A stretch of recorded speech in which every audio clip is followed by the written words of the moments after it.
Et on va donc passer à la table ronde suivante, donc sur la question de la décentralisation, dont on a proposé un sous-titre qui est vers une libération de l'initiative locale.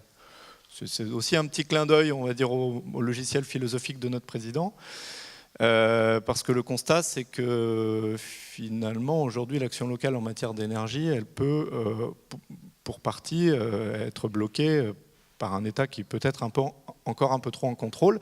On va aborder ces questions-là avec donc Jean-François Caron et deux autres intervenants, Patrick Saultier, qui est gérant d'une société locale qui s'appelle l'Île-de-Saint Énergie, sur l'île de Saint, comme son nom l'indique, et Marc Jedliska, directeur général d'Espul, et par ailleurs vice-président du CLER. Bonjour à tous les trois.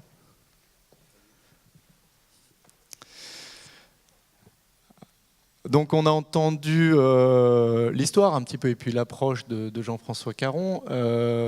Racontez-nous une autre histoire, Patrick Saultier, qui est celle de votre action sur l'île de Saint. Déjà l'île de Saint, si vous pouvez resituer, et puis repositionner, peut-être sans refaire toute l'histoire, parce qu'elle commence à être un petit peu longue, mais le contexte de travail dans lequel vous vous trouvez sur cette île.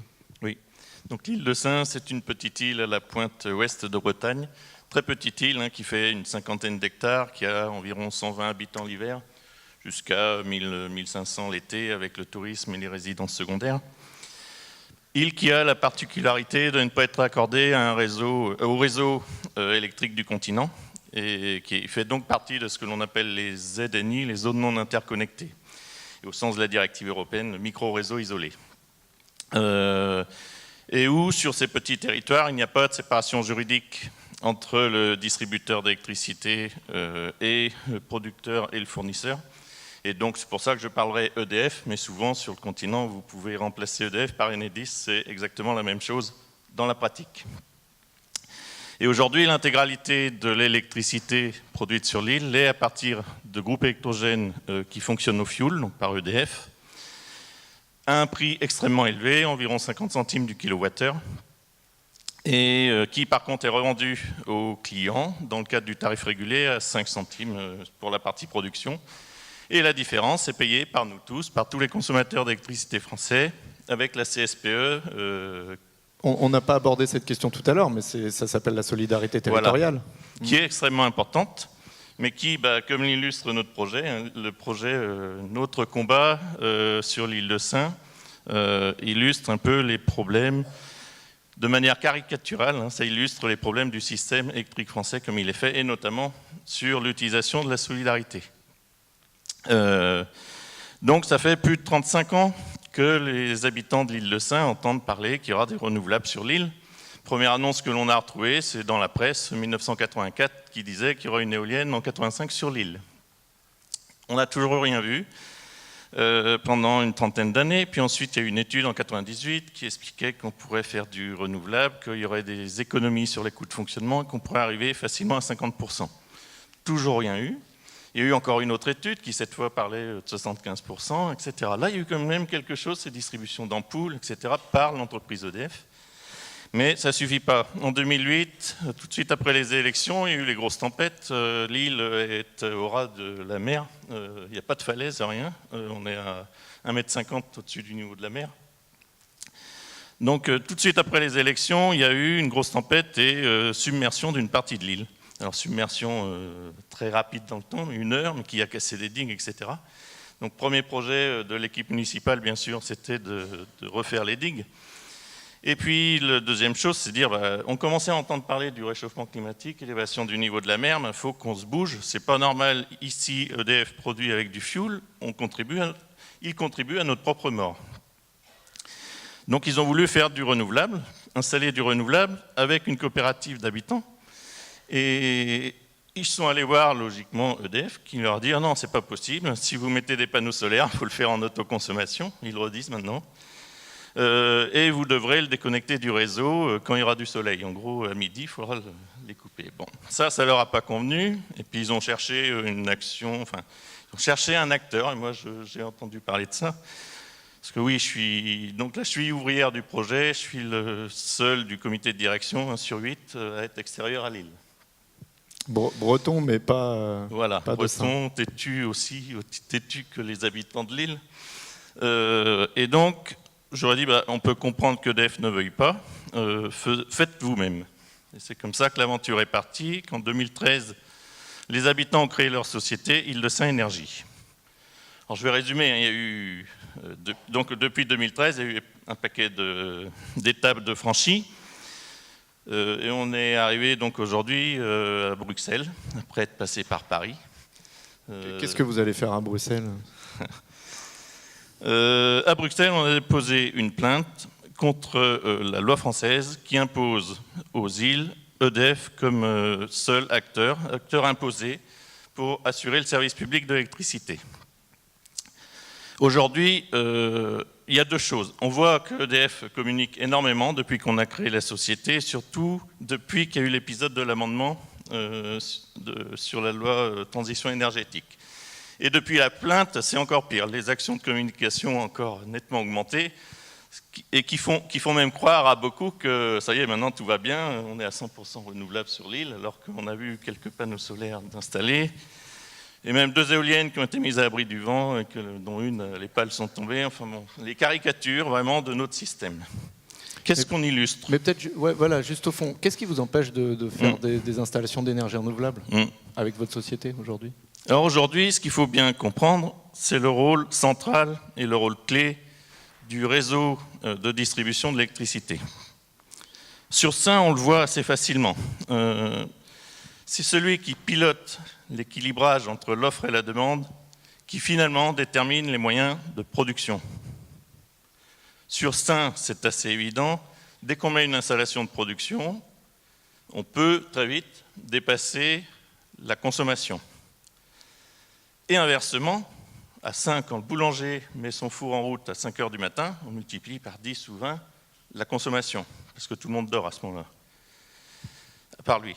Et donc, si celui qui pilote le réseau dit « on ne change rien et je continue avec mes groupes électrogènes, c'est leur production que j'utilise », eh bien, on doit arrêter nos unités de production renouvelables.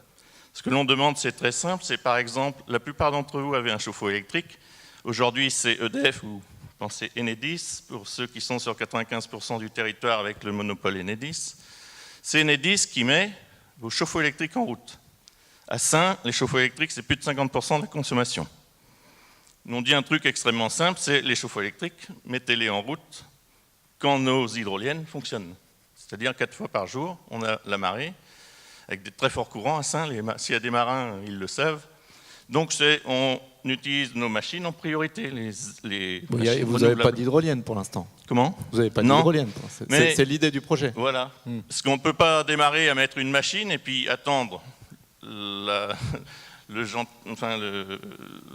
qu'EDF nous dise gentiment, vous pouvez produire à ce moment-là, et puis sans savoir pourquoi là, vous ne pouvez pas produire. Ça, ce n'est pas jouable. Et notre idée, elle est très simple, c'est les 450 000 € pour les 100 habitants qui sont utilisés par EDF pour le fuel. On veut l'utiliser pour isoler les maisons, etc. Le scénario négawatt appliqué à l'île. Et ensuite, mettre nos moyens de production. À Saint, comme dit notre président, ancien gardien du phare de l'île de Saint, on est bombardé d'énergie. On a du soleil, du vent et la mer. C'est incroyable. Et donc, si on regarde aussi au niveau du système français, on a la même chose. Le nucléaire a exactement le même problème que le vent, que le soleil, c'est qu'il ne produit pas au moment où on a besoin. Le problème d'électricité, il est là. D'avoir une production stable, mais ça ne correspond pas à la demande. Parce que la nuit, comme je disais, aussi sur le continent, on dort. Et donc, EDF gère le réseau de manière intelligente pour son système de production. On dit EDF ou sa filiale, c'est pareil. À part dans la théorie, mais dans la pratique, c'est pareil. Donc, il met en route tout le chauffe-eau électrique de France la nuit quand il y a trop de nucléaire. Il remplit, ici vous connaissez bien les barrages, il utilise la capacité des barrages. Au contraire, quand le nucléaire ne produit pas assez.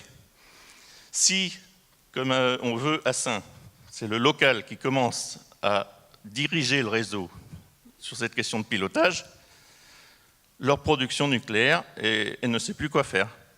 Donc c'est essentiel pour eux, c'est pour ça qu'ils se bagarrent pour ce ridicule projet, on va dire, en termes de kilowattheure, pour surtout pas que ça change. Parce que si les territoires disent ben non, on va utiliser d'abord les énergies qui sont produites chez nous, leur système centralisé de production tombe. Alors Patrick Saultier, puisque vous êtes revenu sur le continent, dans la fin de votre propos, Marc Géliska, vous travaillez avec Espul sur un certain nombre de projets en lien avec la question des réseaux, vous aussi. De manière plus générique à l'échelle de territoire en France métropolitaine, enfin métropolitaine continentale, qu'est-ce que vous observez dans cette relation, dans les jeux d'acteurs aussi, entre le concessionnaire, les autorités concédantes, les collectivités? Est-ce que tout ça, ça marche? Parce que contrairement à l'Île-de-Sein, voilà, on est sur un modèle qui est un petit peu moins intégré. Alors oui, il marche? Oui, il marche. Disons, la situation physique n'est pas tout à fait la même parce que l'interconnexion, le foisonnement, ça quand même, ça a des rôles importants d'efficacité énergétique, ça a un rôle quelque part implicite de stockage. Enfin, bon. Mais ce qu'illustre le cas de l'Île-de-Sein, c'est qu'aujourd'hui, les TEPOS le savent bien, enfin en tout cas les TEPOS avec lesquels on travaille, un certain nombre d'entre eux commencent à bien le savoir. La géographie institutionnelle et des opérateurs autour des réseaux électriques, mais ça vaut aussi pour le gaz dans une moindre mesure. On n'a pas les mêmes problématiques parce que dans le gaz, on n'a pas le nucléaire, on va dire ça vite fait. C'est que le modèle a été construit dans une autre époque, dans une situation de monopole juridique et opérationnel, avec une énergie très dominante, le nucléaire, etc. Et qu'aujourd'hui, quand on veut faire évoluer ça, on tombe sur des choses très concrètement qui posent problème. D'abord, ce qui a été dit pour ça vaut pour la France entière, c'est-à-dire que le monopole de concession des réseaux électriques et gaziers, qui vaut pour 95% du territoire français et des habitants, donc c'est Enedis, et les 5 autres pourcents, c'est des entreprises locales. Ça n'est pas... Enfin, alors, il faut être honnête, des pays qui sont très décentralisés, très fédéraux, comme l'Allemagne, par exemple, des fois nous envient ce modèle-là, parce qu'on appuie sur le bouton et c'est très uniforme. Il y a des gains d'échelle, des choses comme ça, des effets de seuil qui ont une certaine pertinence et qui se comprennent aussi. Quand vous dites que les pays nous envient, ce sont les États des pays qui du coup ont un meilleur outil de gestion Non, mais y compris les gens qui promeuvent la transition énergétique. C'est-à-dire que en Allemagne, il y a 800 distributeurs, il faut renégocier à chaque fois un certain nombre de choses. Typiquement, si on parle des compteurs, par exemple, d'avoir un seul opérateur, je ne dis pas que Linky est une bonne chose ou pas, je ne veux pas tout rentrer dans ce débat-là. Par contre, d'avoir un instrument unique sur tout le territoire, ça a des effets de seuil, voilà, c'est indéniable. Ceci dit, le problème que ça pose aujourd'hui, où le paradigme change complètement, où les questions de production se décentralisent, c'est que le périmètre dans lequel tout ça se passe, donc les réseaux appartiennent aux communes, je pense que chacun le sait, qui généralement ne gèrent pas en direct la concession avec le concessionnaire obligé, elle passe par un syndicat d'énergie, sauf les métropoles, enfin les grandes villes, les villes à l'origine, maintenant c'est plutôt les métropoles qui sont en direct, et ces périmètres-là ne correspondent pas, dans la réalité, à là où ça se passe en termes d'avancée de la transition. Pour être très clair, les TEPOS ne font pas partie souvent des syndicats, enfin les collectivités porteuses de TEPOS, on va dire ça comme ça, qui sont généralement des EPCI relativement récents pour la plupart d'entre eux, n'ont pas la main sur la gestion des réseaux, ne sont même pas souvent adhérents du syndicat. L'organisation historique, c'est les communes qui ont délégué souvent un syndicat qui est très souvent à l'échelle départementale, qui continue à exister aujourd'hui. Chaque département a son syndicat d'énergie, voire plusieurs qui sont organisés de manière très classique. Et on bute, quand il s'agit de discuter avec Enedis sur, à cet endroit-là, qu'est-ce qu'on peut mettre comme puissance renouvelable en éolien et encore plus en photovoltaïque, parce que c'est encore plus décentralisé, il y a un problème d'accès à l'information, il y a un problème de dialogue relativement compliqué. Et les syndicats aussi, il faut le dire assez objectivement, pour la plupart d'entre eux, enfin pour un grand nombre d'entre eux, se sont un petit peu endormis depuis qu'ils ont été créés.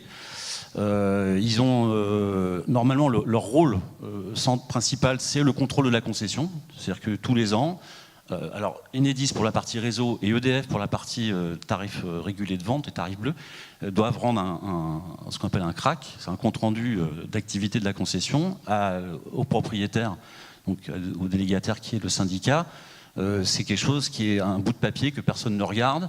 Une fois qu'on a fait ça, on signe en bas de la feuille la présence et on va au gueuleton de fin d'année, qui est l'activité principale d'un grand nombre de ces syndicats. Alors, ce n'est pas tous les syndicats, il faut être honnête, et heureusement, parce que du coup, on a de très bons exemples de syndicats qui essayent de faire avancer les choses, mais en tout cas, on a d'une manière générale un problème de périmètre.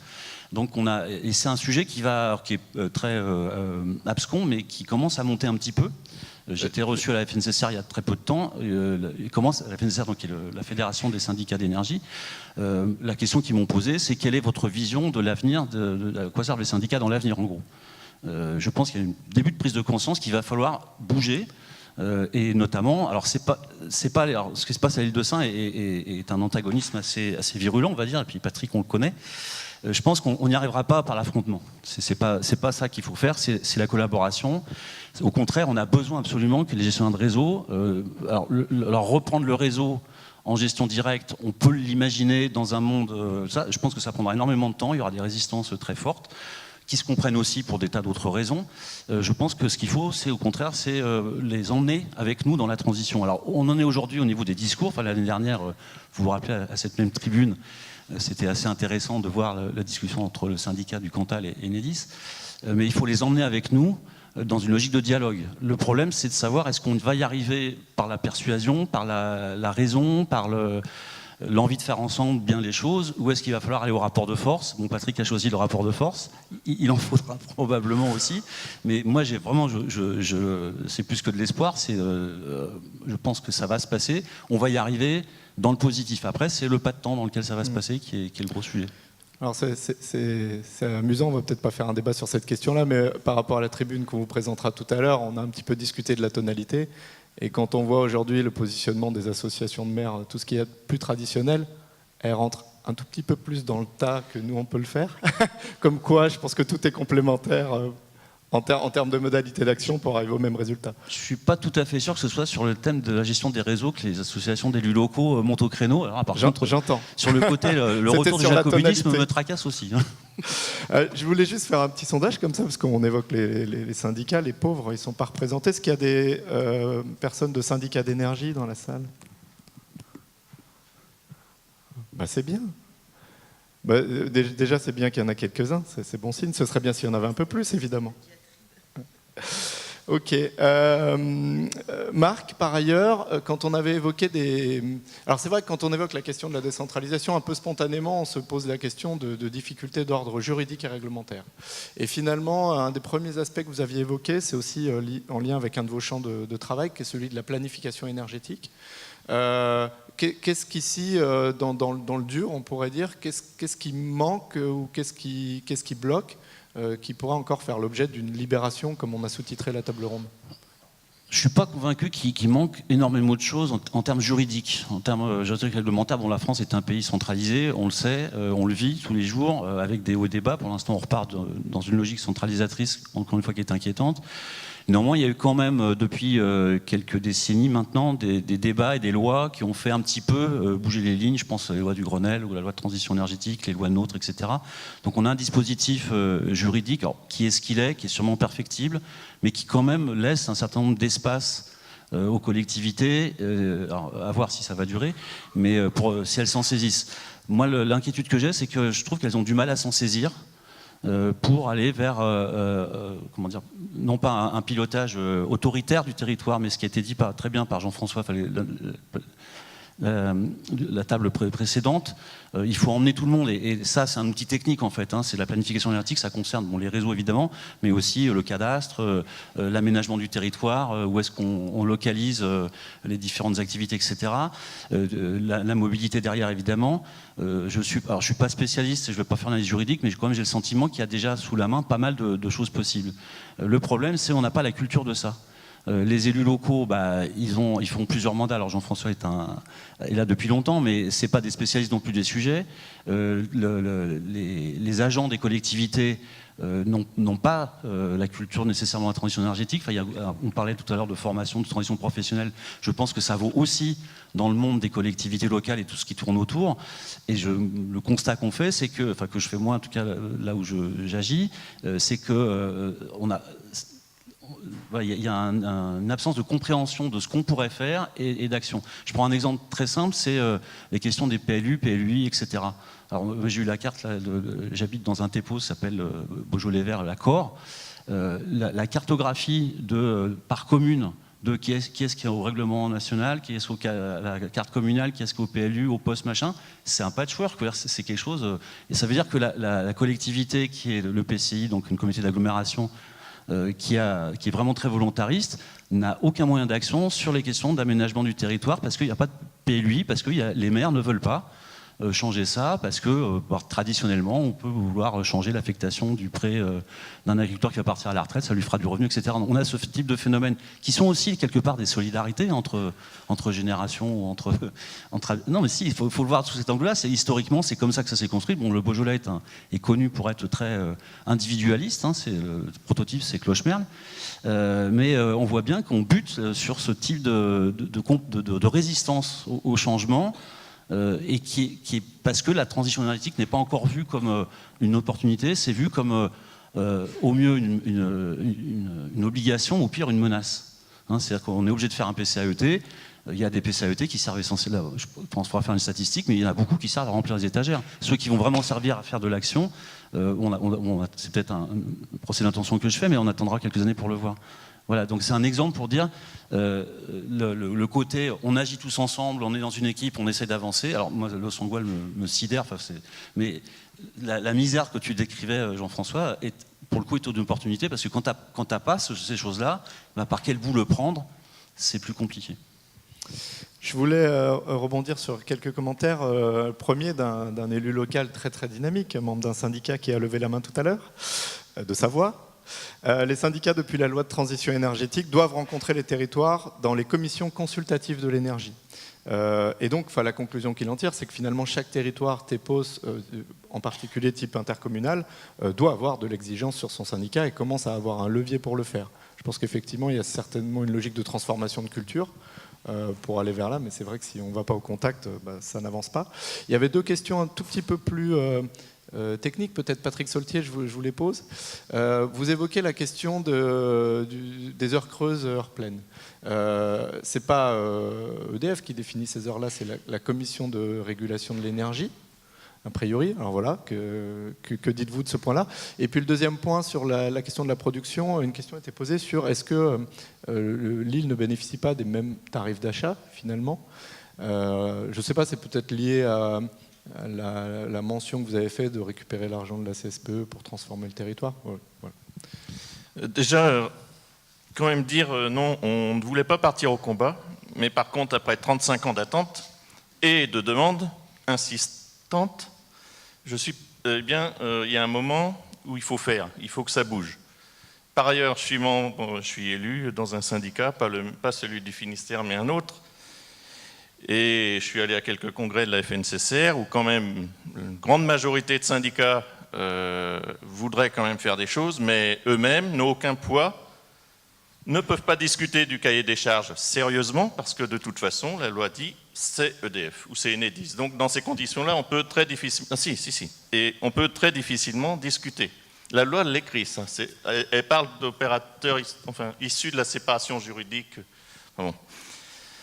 Quand même. Donc, on a proposé un partenariat EDF. Ensuite, là, c'était niet. Ensuite, on a vu le ministère qui nous a fait rencontrer EDF à la Défense, etc. Ça n'a pas bougé. Bon. Il y a eu un amendement qui a été adopté, qui a été voté avec avis favorable de la ministre au Sénat, qui a été supprimé par un monsieur qui s'appelle Brotte, qui aujourd'hui est président de RTE. Donc, quand même, il y a eu beaucoup de choses faites pour ne pas aller à la bagarre. L'idée, c'était de mettre du renouvelable et de développer l'île. On n'est pas bassin minier, mais il n'y a plus de pêcheurs, etc. On est dans une sorte de misère aussi. Et les habitants de l'île de Sein ne veulent pas avoir de la solidarité gaspillée de telle manière. La solidarité, évidemment, ce n'est pas l'île de Sein qui demande à ce que ça change, mais ils veulent qu'au moins ça soit bien utilisé et qu'ils deviennent un peu un laboratoire qui rende à la France finalement ce que la France leur donne en solidarité pour que ce soit un lieu d'expérimentation sous tous ses aspects, y compris sociétal et gouvernance. Peut-être les questions concrètes, si vous avez Les heures creuses et les heures pleines? Oui. Oui, les heures creuses et les heures pleines, même la Creuse se plaint d'ailleurs du peu de pouvoir qu'ils ont finalement. Elle ne savait pas combien de CSPE est versé sur l'île de Sein. Ils n'ont que des chiffres globaux. Et c'est après discussion, parce qu'avant, les Sénans savaient combien de litres étaient consommés exactement, donc à partir de là, on peut assez vite calculer combien il y a de CSPE. Ils prenaient des règles de 3 qui ne peuvent pas s'appliquer avec la spécificité de Sein. Donc, les heures creuses, concrètement, c'est Enedis, au poste source, qui les envoie, c'est programmé, mais à des heures bien précises, programmées par Enedis. Après, les discussions, peut-être, c'est la Creux qui regarde ça, mais c'est pour le système, c'est pour écouler la production française, et ça, c'est logique. Mais on veut que sur Sein, ce soit adapté à la production de l'île de Sein. On est encore sur une logique de transition. Oui. De ce fait, c'est-à-dire qu'on part d'un système et on va vers un autre. Il y a 3 groupes électrogènes aujourd'hui à Sein. On veut passer à 2, à 1, et puis ensuite utiliser un groupe électrogène en sécurité, ou le jour où vraiment exceptionnel, il n'y a ni vent, ni marée, ni rien, ou alors nos machines sont en panne. C'est en effet une transition. Et puis, réduire nos consommations, etc., ça ne se fait pas, évidemment, du jour au lendemain. Alors, peut-être pour clore cette séquence sur le juridique, le légal, etc., Marc Géliska, vous avez rappelé qu'il y avait beaucoup de choses qui avaient été transformées depuis une dizaine d'années. Ouais. Et donc aujourd'hui, alors juste il y a quelques temps, il y a eu une tribune qui a été notamment co-signée par Anne Hidalgo, maire de Paris, Alain Juppé, maire de Bordeaux, que Leclerc a co-signé, qui demandait une loi de décentralisation. Qu'est-ce que vous en pensez? Qu'est-ce qu'il faudrait y mettre? Et puis Patrick Saultier, je vous demanderais peut-être tout simplement, vous, de quoi vous avez besoin qu'est-ce que vous avez besoin de changer dans la loi? En une phrase peut-être? Patrick après. Marc, Alors, oui. Juste un petit rappel quand même, les syndicats, ils ont la capacité de refuser le compte-rendu annuel de concession. Bon, ils n'ont pas la capacité, effectivement, ils n'ont pas le rapport de force. Ils sont obligés de signer parce qu'il y a Kennedy, mais ils ne sont pas obligés d'accepter tout. Donc voilà, c'est quand même une petite nuance. Hein, voilà. Alors, pour ce qui est de... est-ce qu'il y aura besoin d'une loi de décentralisation en plus ou pas? Honnêtement, je ne répondrai pas à cette question de manière binaire. Il y a des trous dans la raquette de la décentralisation, c'est évident. Il y a des choses qui n'ont pas été au bout, notamment la question des périmètres de concession des réseaux énergétiques, me semble être une question importante. Alors les métropoles s'en sortent un peu différemment aujourd'hui. Et alors nous, les territoires ruraux, enfin les TEPOS étant des territoires ruraux, il faut regarder ce qui se passe dans les métropoles, mais les conditions sont très différentes, puisque maintenant elles sont de par la loi, elles sont autorités organisatrices de distribution d'énergie.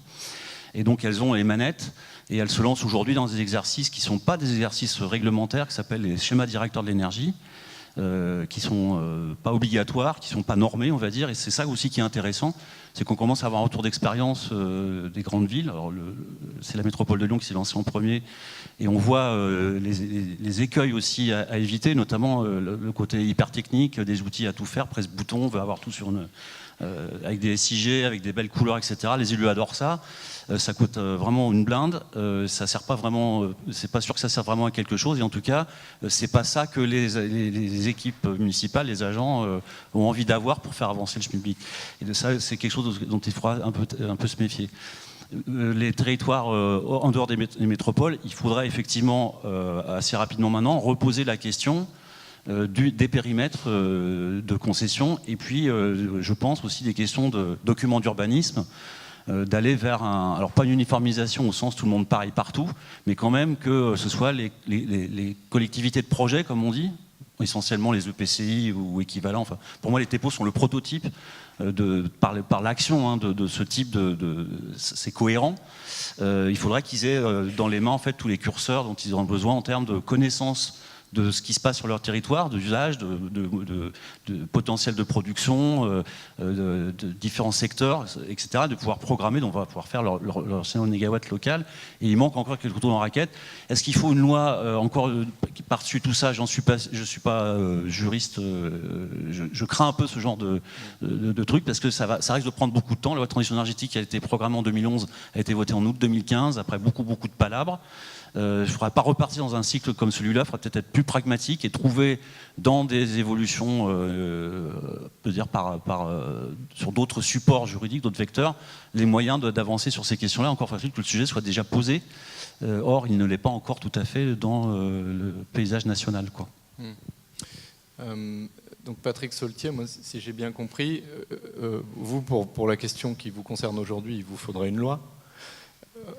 Et il vous faudrait une loi à un article pour faire simple, comme ça ne fait pas trop de palabres. Il faut changer 3 lettres ou 3 mots, on va dire, par 7. Que l'opérateur, c'est l'article L122 ou je ne sais plus quoi, le premier article du Code de l'énergie, il faut le lire, il faut le connaître, et on est tous d'accord là-dessus. Sauf que derrière, on dit, ah oui, mais on ne peut pas le faire, en gros. Il y a 3 mots à changer. C'est l'opérateur de service public de l'électricité sur les îles est, donc les 3 mots, c'est Électricité de France, à changer par un opérateur choisi après mise en concurrence. Ces 7 mots-là peuvent être demandés aujourd'hui. On n'a pas eu d'autre choix que de déposer une plainte à la Commission européenne. Ça peut être l'Europe qui demande à la France de se mettre en conformité avec le traité. On a une autre solution. On préférait une transition et faire une expérimentation avant que ça explose tout d'un coup. Ça, on le propose à l'État aujourd'hui. C'est que l'État dise à IDSE, OK, faites une expérimentation sur l'île de Sein. Et comme ça, peu à peu, on peut préparer la transition de ce monopole, qui un jour ou l'autre, de toute façon, ça va exploser de gré ou de force à un moment ou un autre. Donc, soit ça va changer par en haut, soit l'État dit, faites une expérimentation. Après, là, aujourd'hui, c'est à lui de choisir. Mais 3 mots à remplacer par 7 dans la loi, ça permettra aux syndicats d'avoir un poids pour discuter les cahiers des charges. Comme dans les réseaux de chaleur, comme dans les autres choses, il y aura un poids vraiment beaucoup plus important pour discuter, pour dire nous on veut du renouvelable à tel endroit, etc. Ok, merci. Alors Jean-François Caron, on vous a laissé un petit peu de côté jusque-là. Mais quand je vous avais posé la question du faut-il une loi et que pourrait-on mettre dedans, vous n'aviez pas tant d'idées que ça finalement. Et vous étiez revenu sur la question de l'expérimentation, qui d'ailleurs a fait l'objet d'un droit, alors, dont on attend encore de vérifier l'effectivité. Mais finalement, c'était vraiment dans la logique peut-être plus culturelle de la décentralisation, du rapport entre le territoire et l'État. Vous-même, je pense que vous avez réussi à créer, peut-être par votre personnalité, par les personnalités avec qui vous travaillez, un rapport de confiance plutôt sain, serein sur votre territoire. Comment vous travaillez avec l'État et en quoi, néanmoins, ça vous questionne peut-être en termes de généralisation pour le reste du territoire national? Bon, il y a plusieurs façons de répondre à ça, mais déjà, je pense que l'État est dans du régalien, donc dans du contrôle, dans de l'application réglementaire, et il ne sait pas faire l'agencement des acteurs, il ne sait pas faire l'animation. Il fut une époque, les ingénieurs de RIR, ils étaient en même temps les soutiens aux entreprises et ceux qui étaient chargés de contrôler dans les arrière-cours les fûts remplis de déchets industriels spéciaux. Et soit ils constataient les déchets et puis la boîte elle fermait parce qu'ils n'arrivaient pas à payer le prix d'élimination. Enfin, bon. Donc l'État est en difficulté, enfin c'est un jugement de valeur que je formule, est en difficulté par rapport à ce qui se joue dans les territoires. Et l'État est lui-même marqué par des logiques extrêmement compartimentées. Je l'ai développé tout à l'heure, je vais pas y revenir. Et puis l'État, il est sous une pression des lobbies extrême et le discours de Nicolas Hulot suffit. Voilà, il suffit de l'écouter et tout est dit. Donc, moi, je suis absolument convaincu qu'il y a une opportunité, une grande chance à pouvoir traiter par l'échelle des territoires. Les territoires, ce sont des chaudrons dans lesquels on a tous les acteurs, les producteurs, les consommateurs, l'organisation sociétale, publique, etc. Et du coup, j'ai essayé, tout à l'heure, je disais en quelques mots comment ça permet de faire système et d'attraper les 3 questions économiques, sociales et environnementales ensemble et non pas de les décloisonner. Et donc du coup, d'être dans une logique de stratégie de conduite, de changement, de mise en mouvement des acteurs, parce que ça rétablit de la confiance, de la vision, etc., etc. Donc du coup, il y a un effet de dynamique collective. Et puis du coup, on peut être un extraordinaire support d'expérimentation. Vous voyez bien qu'entre les 2 terris de Los Angeles, qui sont les plus hauts d'Europe, et l'île de Sein, c'est pas vraiment le même écosystème. Bon, mais ça lui permet de développer un certain nombre de choses grâce à l'insularité, comme nous, ça nous permet d'attraper d'autres choses. Il y a donc une biodiversité des territoires, et cette biodiversité donne une intelligence des territoires qui, à chaque fois, est une alchimie locale.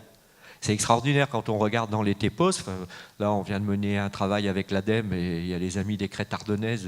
On découvre chez eux plein de trucs extraordinaires. Quand on va au Menet, on découvre d'autres types de réponses. Enfin, c'est un vivier de réponses locales qui, à chaque fois, ont bien sûr des dimensions ancrées dans leur territoire, mais il y a des invariants de ça. Par exemple, un de mes invariants favorites, je le dis devant le collègue qui est sociologue un jour du GIEC, et un jour on avait discuté ensemble, c'est d'entrer par le désir et non pas par la contrainte et le régalien. Bon, on peut mettre en désir un projet de territoire autour d'un autre vivre ensemble, on peut mettre en désir un projet de territoire autonome énergétiquement. On peut mettre en désir la ville durable. En tout cas, nous, dans notre territoire, qui était l'archétype du non durable, le projet collectif de dire comment finalement on peut, oui, enfin, redonner de la joie et pas y aller à reculons. Hein. Une de mes maximes préférées, c'est celle de Pierre Radane, pardon, qui disait il va quand même falloir commencer à aimer le 21e siècle, quoi. Bon. Et si on continue à passer son temps à dire avant c'était vachement mieux, avant les gens ils mouraient à 50 ans de silicose chez moi. Hein. Donc c'est pas si bien que ça avant. Simplement, on voit bien qu'on fait des sorties de route par les excès de notre modèle hyper productiviste et hyper intensif, et que donc il faut revenir à plus de raisons. Donc pour revenir à l'échelle des territoires, moi ce que j'aimerais... Et du lien avec l'État. Et du lien avec l'État, oui, mais c'est là-dessus que je suis. Ce que j'aimerais, c'est qu'il puisse y avoir des réels droits à l'expérimentation, par exemple, sur la question des boucles locales énergétiques. Nous, on est en train de passer tous nos... On a d'abord une centrale solaire, après on a eu l'église. Ensuite, là, on est en train de couvrir toutes nos toitures en solaire de la ville, hein, toitures publiques, etc.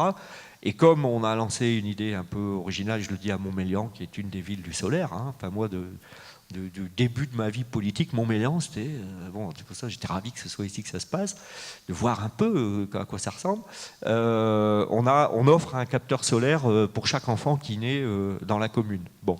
Et donc, on voit bien que donc, du coup, peut-être que dans les 5 ans qui viennent, on arrivera, en tout cas c'est un rêve, mais moi je pense qu'il faut, souvent d'ailleurs je dis dans les interventions, c'est quand la dernière fois que vous avez rêvé en politique? Et souvent les gens font, il y a longtemps qu'on n'a pas rêvé. Ben, voilà, moi j'ai un rêve pour ma ville, dans l'exemple du solaire, qu'on arrive à couvrir toutes les toitures de la ville. Alors comme en plus on est à côté de la Belgique, autant dire la banquise, si on y arrive chez nous, normalement c'est possible partout, quoi. Bon, donc dans cet exemple-là, on vient buter sur des questions réglementaires, on vient buter sur des questions d'engagement de financement, enfin financière juridique, on vient buter sur des questions techniques. Donc mes équipes, elles travaillent sur des contrats de concession, enfin des trucs hyper chiants, hyper longs, mais absolument stratégiques. Bon, typiquement sur une affaire comme ça, on aurait des dispositifs permettant dans la biodiversité des territoires locaux, d'expérimenter des dispositifs à l'échelle locale. Ça pourrait peut-être permettre demain à l'État de s'appuyer sur les réponses qui montent du terrain. C'est vachement à la mode, il faut être agile et bottom-up. C'est exactement ça. Donc ça monte du terrain, ça démontre des solutions éprouvées, et ça peut nourrir la loi, non pas de schémas théoriques, etc., mais de la réalité du terrain. Je vais prendre encore un deuxième exemple.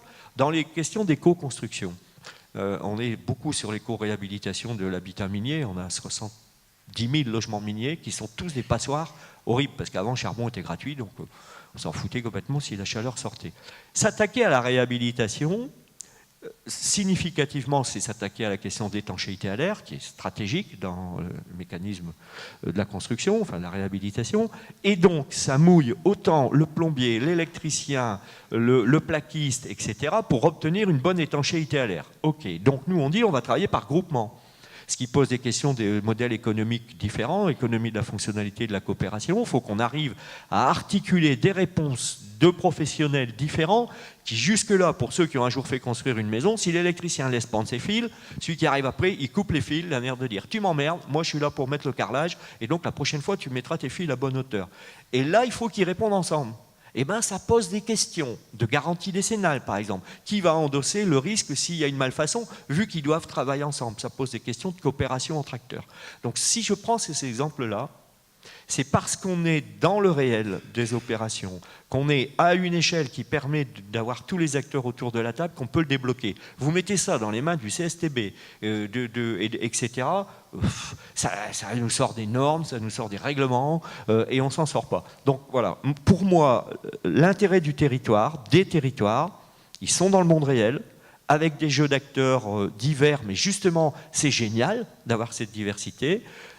Il faut pouvoir les soutenir, les expérimenter pour ce qu'ils sont, à l'endroit où ils ont des blocages. Et ensuite, et d'ailleurs, en même temps je le dis, en même temps c'est une façon d'informer ici, qu'on travaille avec le CGET, avec le CGDD, donc au niveau ministériel, avec France Stratégie auprès du Premier ministre, pour évaluer des réponses territoriales en la matière. On travaille avec quelques communes qui sont ici présentes, qui ont déjà été citées depuis ce matin, justement pour essayer de faire remonter des adaptations de réponses locales qui pourraient être de nature à débloquer des situations. Voilà. Moi, c'est ça que j'aimerais.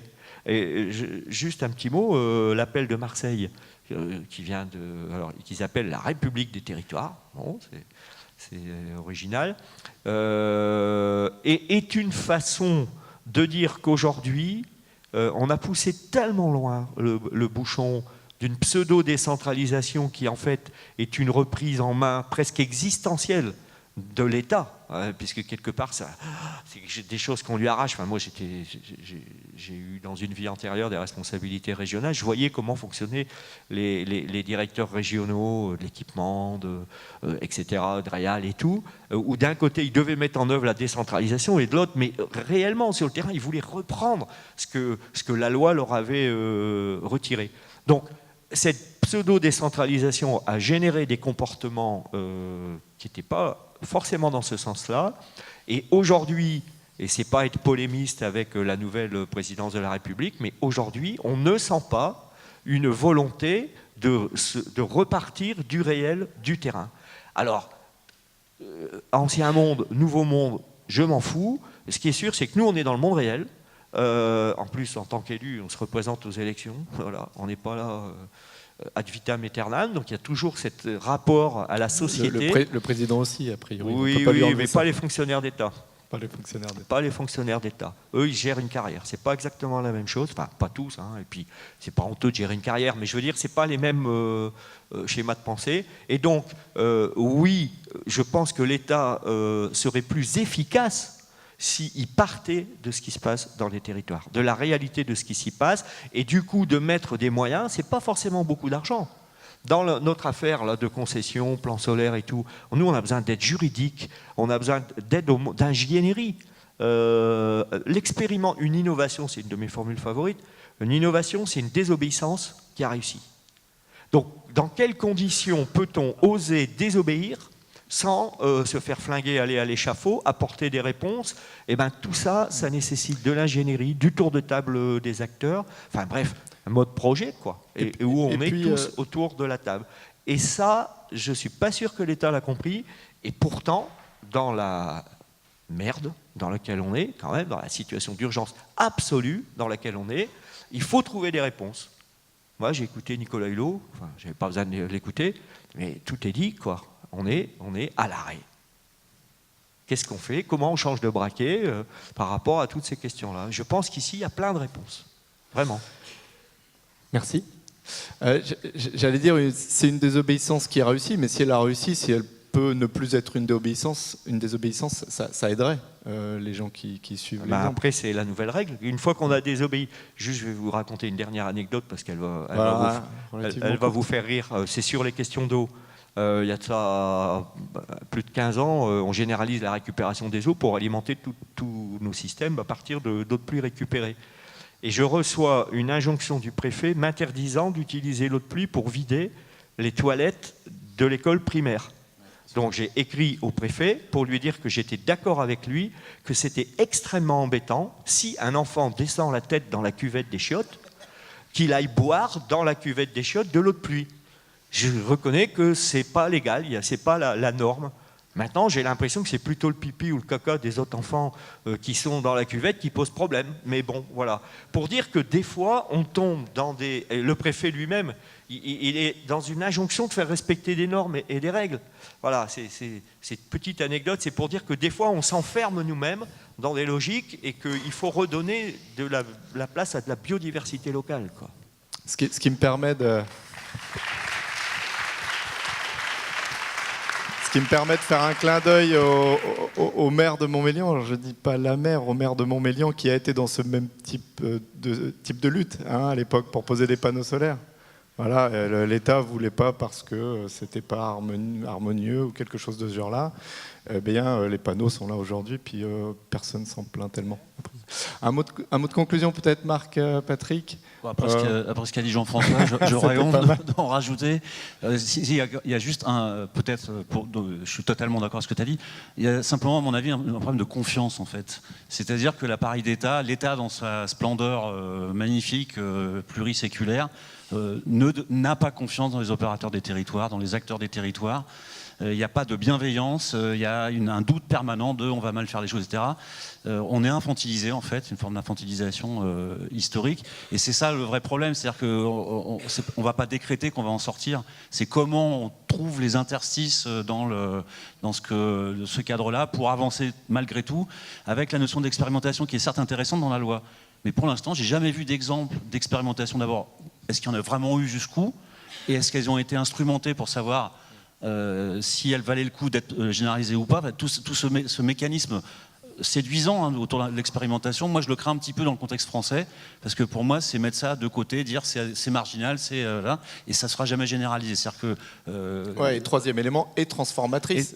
Oui, bien sûr, transformatrice. Enfin, c'est quand même l'objet principal, c'est la transformation. La transition est une transformation. Donc il faut bien que ça serve à quelque chose. L'objectif, on le voit bien, mais voilà, donc le combat des Girondins n'est toujours pas terminé. Il va reprendre de plus belle, et j'espère, enfin en tout cas les TEPOS pour moi sont dans cet univers-là, sur une note d'espoir. Heureusement qu'il y en a des comme ça, quoi. Patrick?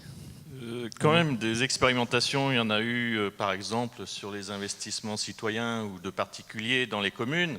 J'en ai fait un il y a très longtemps. Au départ... expérimentation au sens d'une dérogation à une règle établie, ce qui est différent, parce qu'évidemment, l'initiative locale, elle foisonne. Enfin, oui, mais l'expérimentation, on était près de la désobéissance, qui finalement, aujourd'hui, s'est rentrée dans la loi. Mais bon, mais très à la marge, on est d'accord. Okay. En conclusion, il faut bien comprendre, ce combat sur la question du réseau électrique, en fait, concerne tout l'aspect énergétique.